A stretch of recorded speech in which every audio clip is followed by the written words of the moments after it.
नमस्कार प्यारे दोस्तों, कैसे हो? बढ़िया हो सारे। तो दोस्तों, जैसे कि आपकी पॉलिटी स्पेशल चली हुई थी, पॉलिटी स्पेशल के अंदर मैंने जो पहला लेक्चर लिया था आपको, उस लेक्चर में आपको पढ़ाया था। मैंने क्या पढ़ाया था मेरी याद नहीं आ रहा, लगभग 2 दिन की छुट्टी हुई थी बीच में। ठीक है, एक सेकंड में बता दूं आपको मैंने क्या पढ़ाया था। इससे पहले जस्ट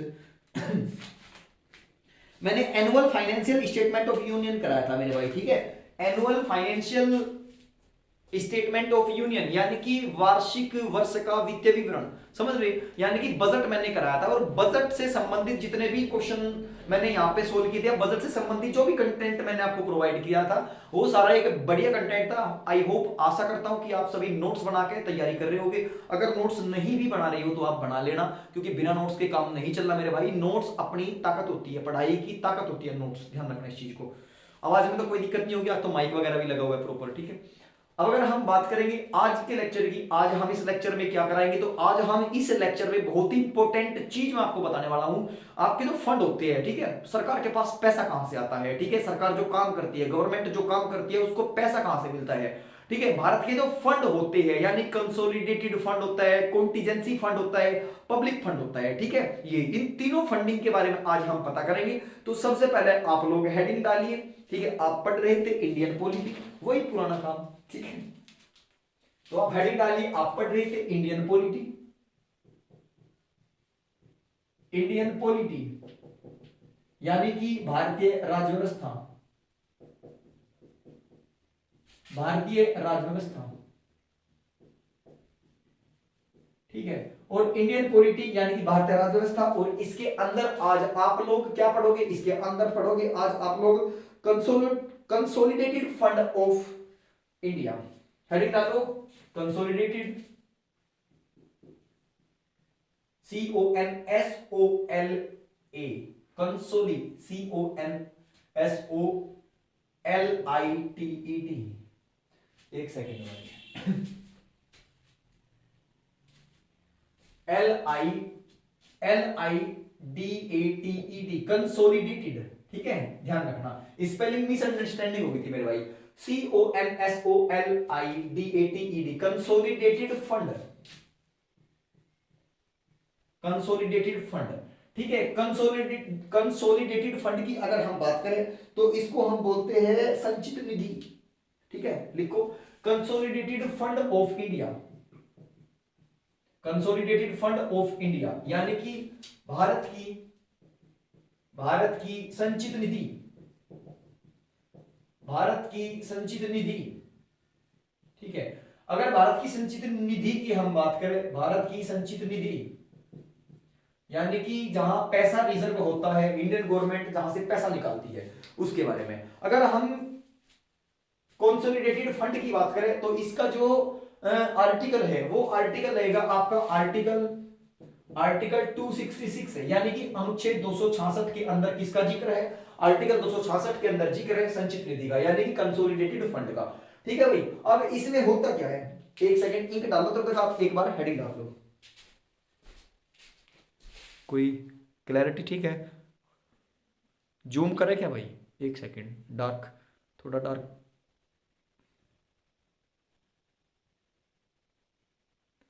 अब ठीक है, अब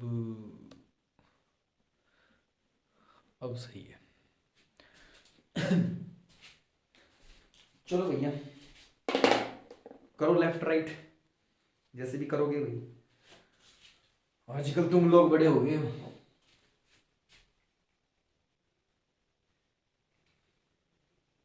कंसोलिडेटेड फंड, ठीक है, कंसोलिडेटेड फंड यानी कि भारत की संचित निधि।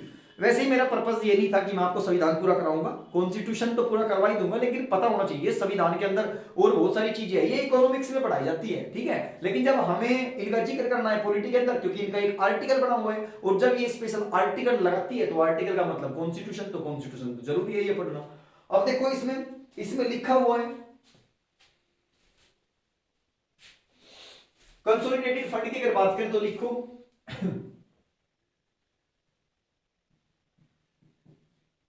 ओनली पार्लियामेंट, चल नहीं रहा सही,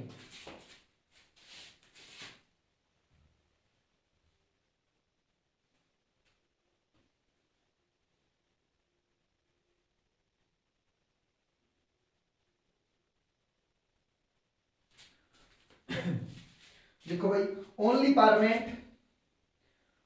parliament has the right, has the right has the right to carry has the right to carry out from money from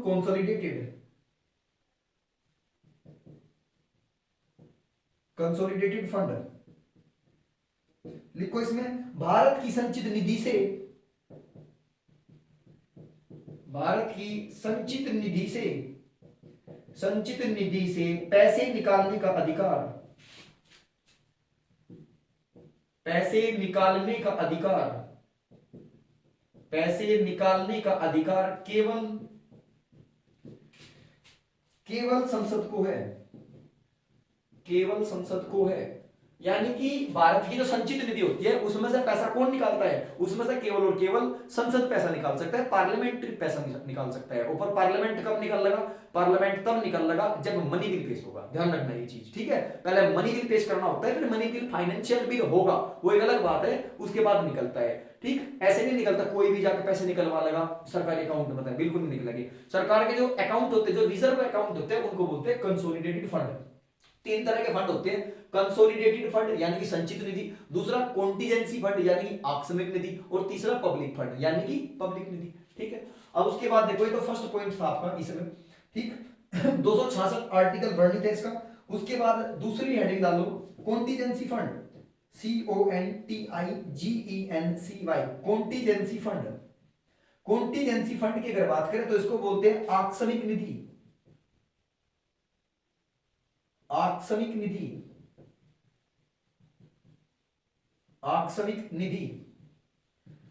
ठीक है। कॉन्टिजेंसी फंड की अगर बात करें इसको बोलते हैं आकस्मिक निधि, और इसका जो वर्णन है वो है आर्टिकल 267 यानी कि article 267।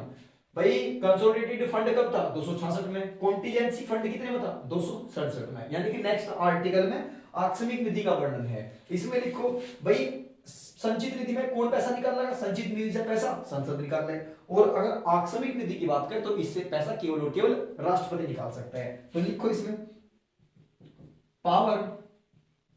Power to carry out money by the president. लिखो, केवल राष्ट्रपति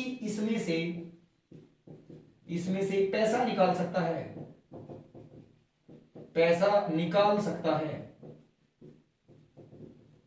ठीक मेरे भाई, ध्यान रखो इन चीजों का।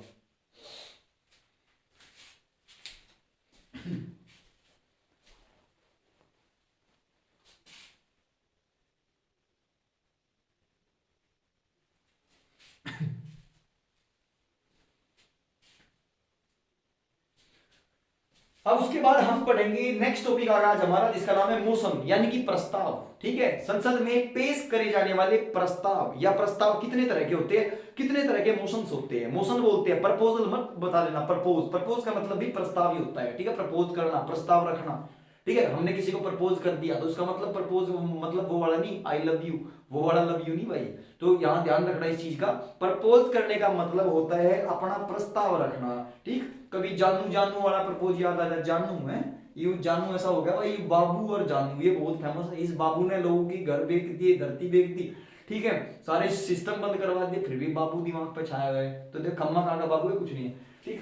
अभी ध्यान रखो इस चीज का कि भाई मैंने कहा भावनाओं में नहीं जाना, बिल्कुल भावनाओं में नहीं जाना, दिमाग को ठीक रखो, ठीक है, और टॉपिक पर रखो। ये एक दो वर्डिंग ऐसी बोल देता हूं मैं, इसका मतलब ये नहीं दिल पर ले जाओ, ठीक है, दिल पर नहीं लेना, अभी भावनाओं में बिल्कुल नहीं बहना।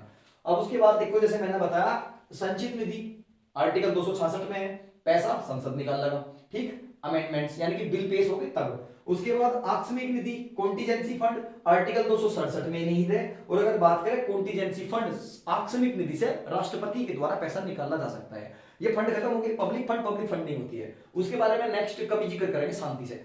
उसके बाद अगर बात करी जाए, अब मैं आपका नया टॉपिक स्टार्ट कर रहा हूं जिसका नाम है मोशन यानी कि प्रस्ताव। संसद में पेश किए जाने वाले प्रस्ताव क्या होते हैं, प्रस्ताव कितने तरीके के होते हैं, ठीक है, ये ध्यान रखना।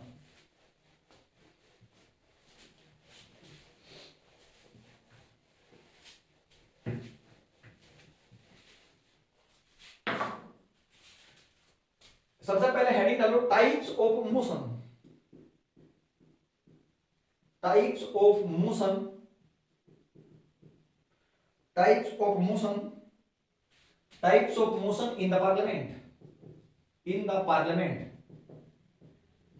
Types of motion in the parliament, संसद में पेश किए जाने वाले प्रस्ताव,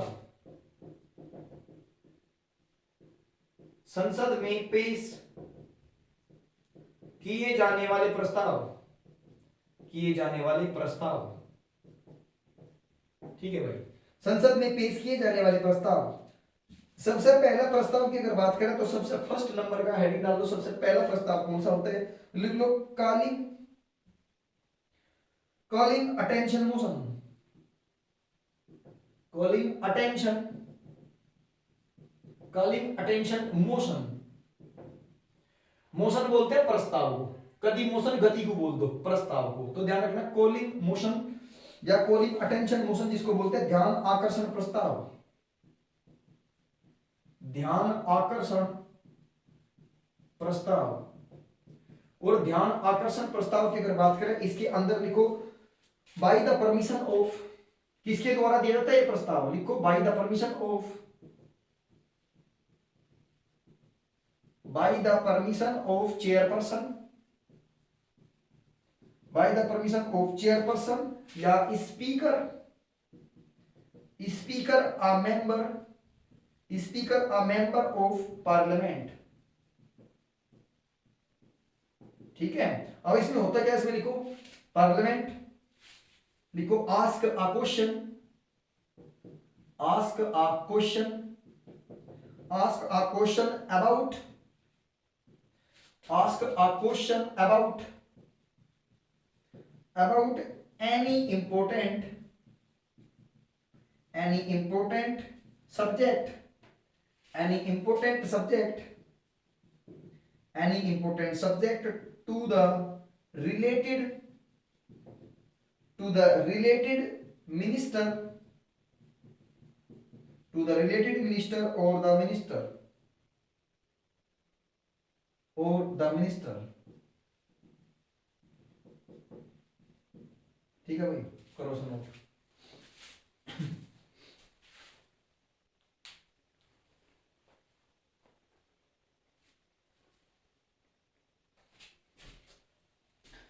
इसमें लिखो by the permission of chairperson, यानी कि जो अध्यक्ष होता है, अध्यक्ष की अनुमति के अनुसार जो एक मंत्री है, कोई भी मंत्री किसी भी मंत्री से, कोई भी मंत्री किसी भी मंत्री से अगर कोई ज्यादा इंपॉर्टेंट विषय है तो उस पर कोई भी क्वेश्चन पूछ सकता है, ठीक है, इसको हक है। और इसी तरह के जो प्रस्ताव होते हैं उनको बोला जाता है ध्यान आकर्षण प्रस्ताव, समझ रहे, यानी कि कॉलिंग अटेंशन मोशन, ठीक। लिखो इसमें, इसके अंदर हिंदी में लिखो इसको,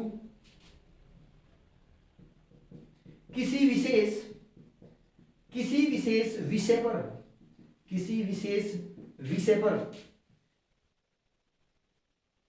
अध्यक्ष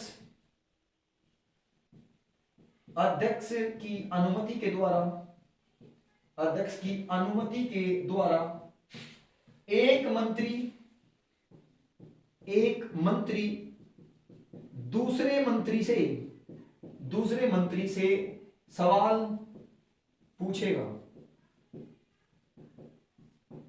ठीक, कर दो नोटिस। सबसे पहला ही मोशन था। मोशन क्या होता है, मोशन बोलते हैं प्रस्ताव को। प्रस्ताव का मतलब कोई भी कागजी कार्रवाई, ठीक है, यानी कि किसी भी हमें रिटन फॉर्म में अगर हम कुछ देते हैं तो उसको बोलते हैं, लिखित रूप में अगर हम किसी को कुछ डॉक्यूमेंट सबमिट करते हैं तो उसको बोलते हैं मोशन। संसद के अंदर जो मोशन होते हैं, जो पार्लियामेंट के अंदर मोशन होते हैं, वो कितने तरह के होते हैं, सारी चीजें आपको बताया। सबसे पहला जो मोशन होता है जिसका नाम है कॉलिंग अटेंशन मोशन, जिसको बोलते हैं ध्यान आकर्षण प्रस्ताव। समझ गए, करो नोट।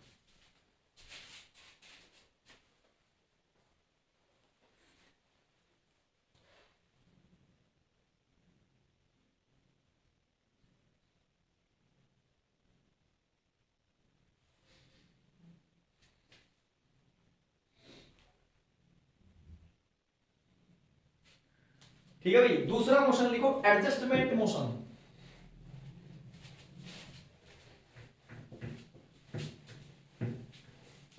दूसरा मोशन लिखो एडजस्टमेंट मोशन।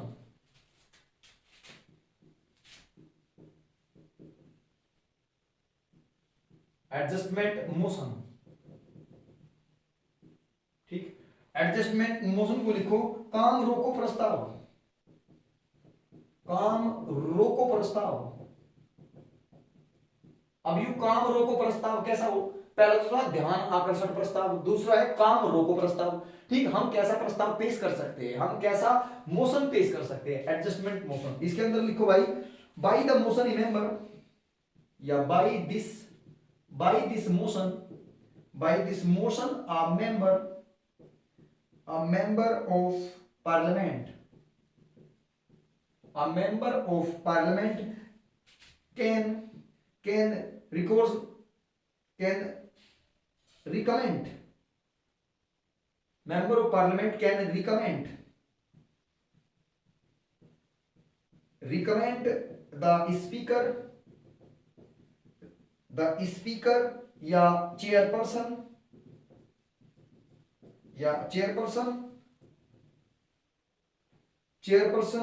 to adjourn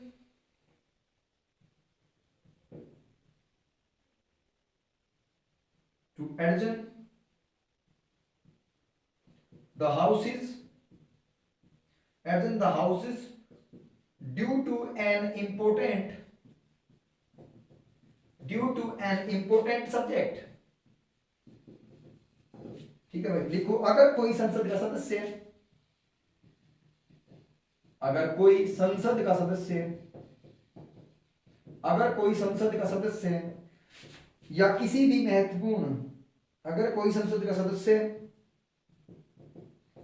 किसी भी महत्वपूर्ण सार्वजनिक विषय पर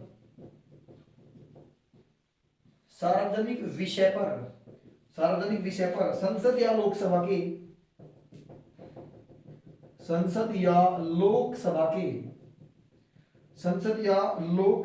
के स्पीकर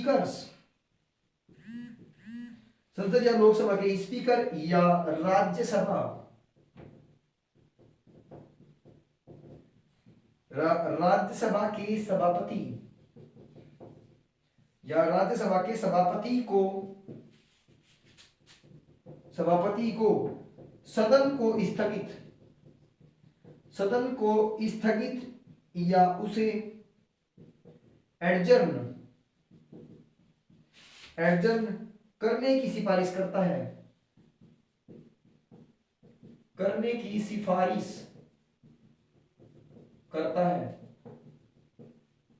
ठीक है, यहां का अगर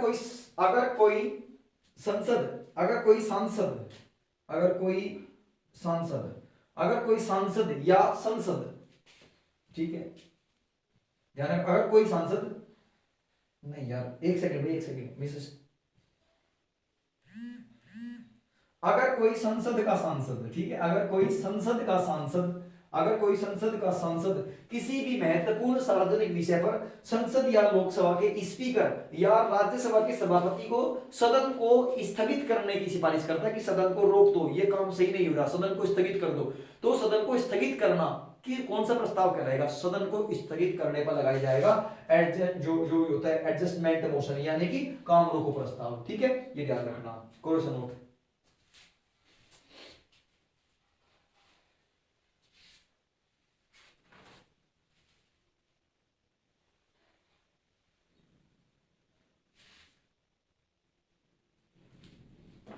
ठीक है भाई, थर्ड नंबर पर आ गया privilege motion, privilege motion. Third number पर लिखो privilege motion, PRIVILEGES, privilege motion. इस प्रिविलेज मोशन को लिखो, क्या लिखोगे इसको,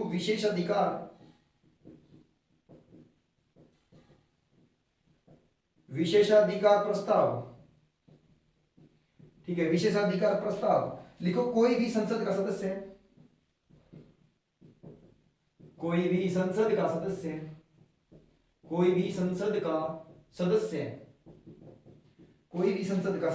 किसी भी मंत्री के प्रस्ताव को,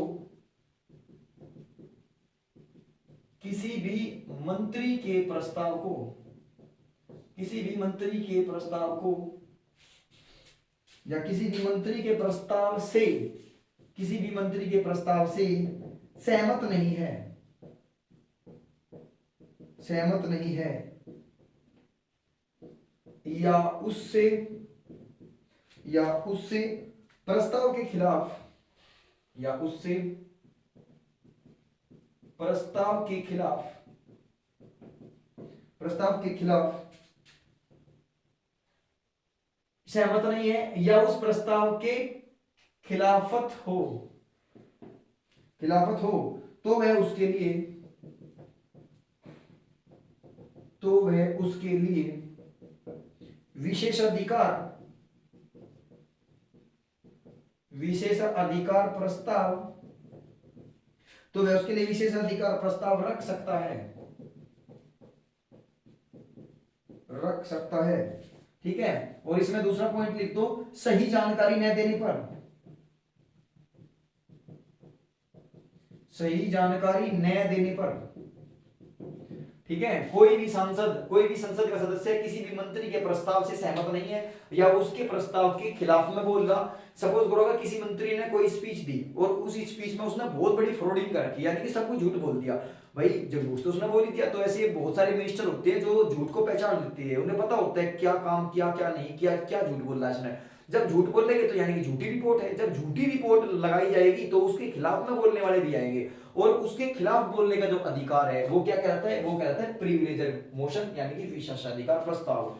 ठीक है, अगर कोई आदमी झूठ बोलता है, फ्रॉडिंग करता है, और फ्रॉड के हिसाब से पार्लियामेंट के अंदर, सेशन के अंदर वो बैठता है और झूठी जो है स्पीच वगैरह करता है, झूठी अपनी फाइलें बनाता है, तो उसकी झूठी फाइलों को रोकने के लिए कौन सा अधिकार प्राप्त है, उसकी फाइलों को रोकने के लिए विशेषाधिकार प्राप्त, विशेषाधिकार प्रस्ताव को लगाया जा सकता है। ठीक है, क्योंकि इसमें लिखा हुआ है कोई भी संसद का सदस्य किसी भी मंत्री के प्रस्ताव से सहमत न हो या उसके खिलाफत में हो, तो वो क्या कर सकता है, तो उसके लिए विशेष अधिकार प्राप्त है उसे। ठीक भाई, आज यार मन सा नहीं गया आज, मतलब वो फ्लो नहीं बन पा रहा पढ़ाने का। करो गुप्ती करो।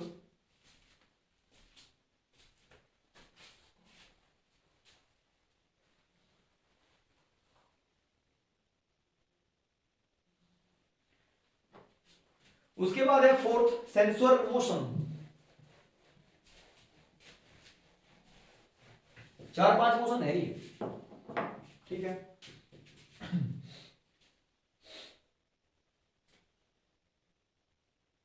लिखो number fourth, fourth number heading डाल के लिखो सेंसर, CANCURE, सेंसर मोशन। इसको बोलते हैं निंदा प्रस्ताव, निंदा प्रस्ताव। अब इसके अंदर क्या होता है, लिखो the motion is raised, the motion is raised, the motion is raised by the opposition, by the opposition, by the opposition against, by the opposition against the policy, against the policy of the government, policy of the government, it the motion, it the motion, it the motion is passed, it the motion is passed, is passed, then PM and his council of minister, council of ministers will have to resign,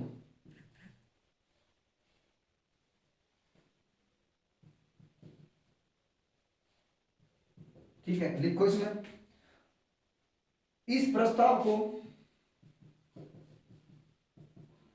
इस प्रस्ताव को सरकार की नीतियों के, सरकार की नीतियों के खिलाफ, सरकार की नीतियों के खिलाफ विपक्ष के द्वारा, विपक्ष के द्वारा पेश किया जाता है, पेश किया जाता है। यदि यह प्रस्ताव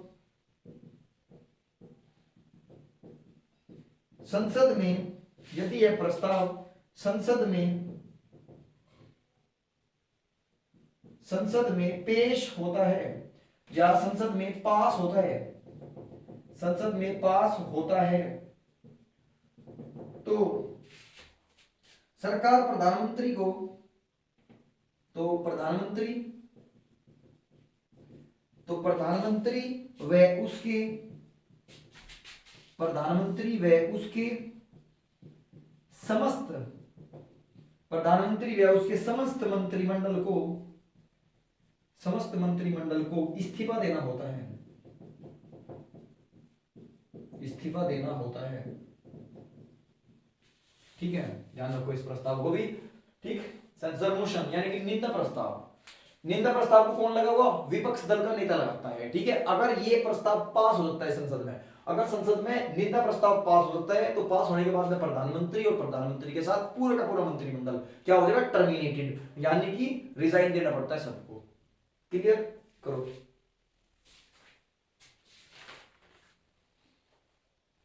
उसके बाद है 5वां नंबर कट मोशन, कटौती प्रस्ताव। सारे मोशन कंप्लीट हो जाएगा आज। ठीक है, 6 प्रकार के मोशन होते हैं।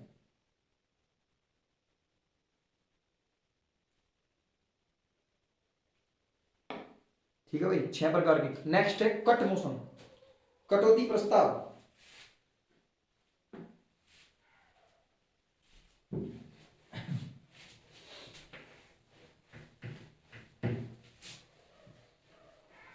लिखो number 5 cut motion, cut motion, कटौती प्रस्ताव। ठीक है, करो।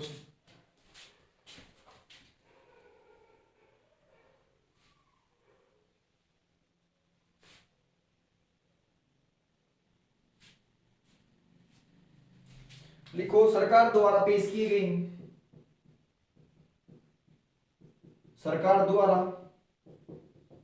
पेश किए गए, सरकार द्वारा पेश किए गए प्रस्ताव में कटौती का, प्रस्ताव में कटौती का, कटौती का प्रस्ताव रखा जाता है, कटौती का प्रस्ताव रखा जाता है। लिखो जरूरत से ज्यादा धन मांगने पर, पॉइंट है इसके, जरूरत से ज्यादा धन मांगने पर, जरूरत से ज्यादा धन मांगने पर विपक्ष द्वारा कटौती प्रस्ताव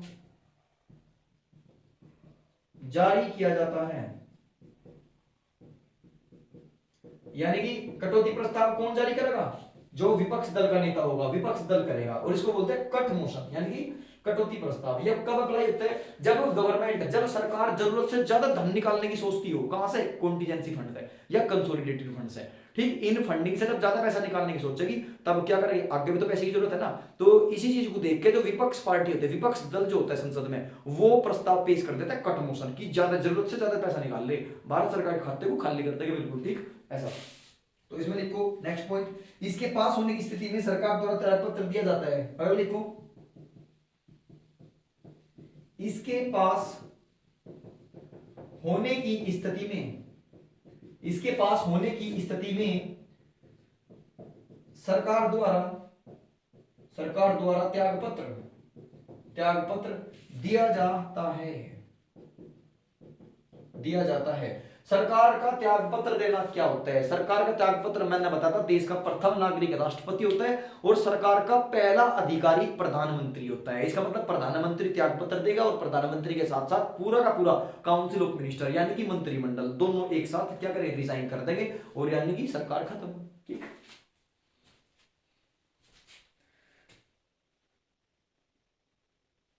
उसके बाद number 6 at last, no confidence motion, अविश्वास प्रस्ताव। यू बहुत बढ़िया है यार, इंपॉर्टेंट है, पूछ ले कई बार। अविश्वास प्रस्ताव क्या होता है? ठीक है, लिखो इसे।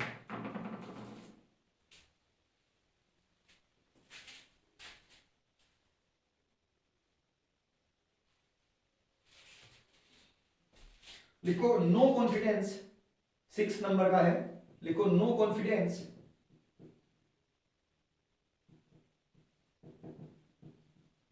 कॉन्फिडेंस मोशन, ठीक। लिखो अविश्वास प्रस्ताव, अविश्वास प्रस्ताव क्या होता है, अविश्वास प्रस्ताव इसके बारे में लिखो मेरे भाई। यह प्रस्ताव लोकसभा में, यह प्रस्ताव लोकसभा में विपक्षी दल, लोकसभा में विपक्षी दल द्वारा पेश किया जाता है, द्वारा पेश किया जाता है। लिखो इसके इसके पास होने पर सरकार द्वारा, इसके पास होने पर सरकार द्वारा त्याग पत्र दिया जाता है, ठीक है। लिखो विपक्ष को इसका कारण बताने की कोई जरूरत भी नहीं होती, विपक्ष को इसका कारण बताने की जरूरत नहीं होती, ठीक है। नेक्स्ट लिखो ये पास होना जरूरी है कितने, लिखो बहुमत, बहुमत यानी कि 2/3, 2/3 से पास होना चाहिए, होना जरूरी है। और इसी के साथ आपके सारे मोशन हुए खत्म, समाप्त, ठीक है भाई। अब देखो क्या था, नो कॉन्फिडेंस मोशन यानी अविश्वास प्रस्ताव। इस अविश्वास प्रस्ताव को बिना किसी सवाल जवाब के लगाया जा सकता है, कोई जरूरत नहीं है किसी के साथ पूछने पाछने की। देखो यह प्रस्ताव लोकसभा में लगाया जाता है, लोकसभा में लगाया जाता है, और किसके द्वारा, विपक्ष दल के द्वारा लगाया जाता है, ठीक है। यानी कि जो विपक्ष दल है उसके द्वारा लगाया जाता है, और विपक्ष दल का नेता कौन है, गुलाम नबी आजाद अब फिलहाल। तो यह प्रस्ताव लोकसभा में विपक्ष दल के नेता द्वारा लगाया जाता है। इसके पास होने पर सरकार को त्यागपत्र देना ही होता है, और जब सरकार त्यागपत्र देगी यानी कि प्रधानमंत्री और प्लस मंत्रिमंडल त्यागपत्र देते सरकार समाप्त। उसके बाद विपक्ष को इसका कारण बताने की भी कोई जबरदस्ती नहीं है, कारण नहीं बता सकती, अगर मन है तो बता दे, नहीं मन है तो मत बताओ, कोई जबरदस्ती नहीं है। उसके बाद इस प्रस्ताव को पास होना भी जरूरी है, और पास कितनी वोटिंग से होना जरूरी है, तो पास होने के लिए 2/3 यानी कि 2/3 वोटिंग होनी चाहिए, 2/3 वोटिंग संसद में होनी चाहिए, ठीक है दोस्तों। तो यहाँ पे आपके जितने भी मोशंस थे वो सारे खत्म हो गए। मैंने आपको 2 फंड पढ़ाए, कंसोलिडेटेड फंड यानी कि संचित निधि, और कॉन्टिजेंसी फंड यानी कि आकस्मिक निधि।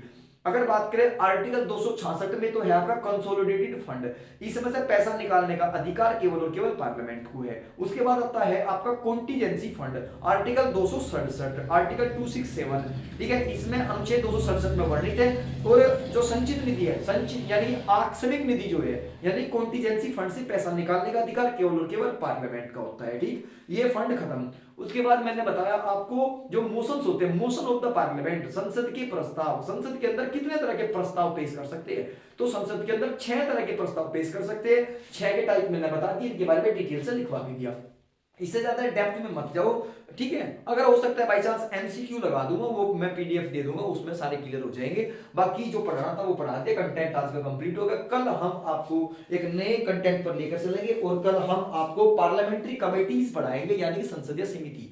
संसद के अंदर कितनी कमेटी होती है, संसद के अंदर यानी पार्लियामेंट के अंदर कितनी कमेटियां होती है, और पार्लियामेंट की समितियां क्या होती है, किस समिति का क्या काम होता है, और किस लिए वो बनाई गई, उन पर कल चर्चा करेंगे। तो दीजिए इजाजत, कल मिलते हैं, जब तक के लिए, ठीक है।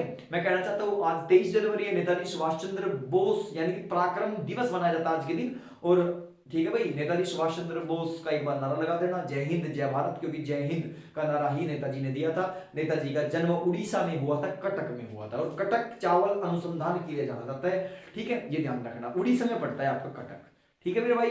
तो नेताजी को सत सत नमन, और आप ध्यान देना कल वाली क्लास पे, ठीक है दोस्तों। तब तक के लिए नमस्कार, जय हिंद जय भारत, वंदे मातरम।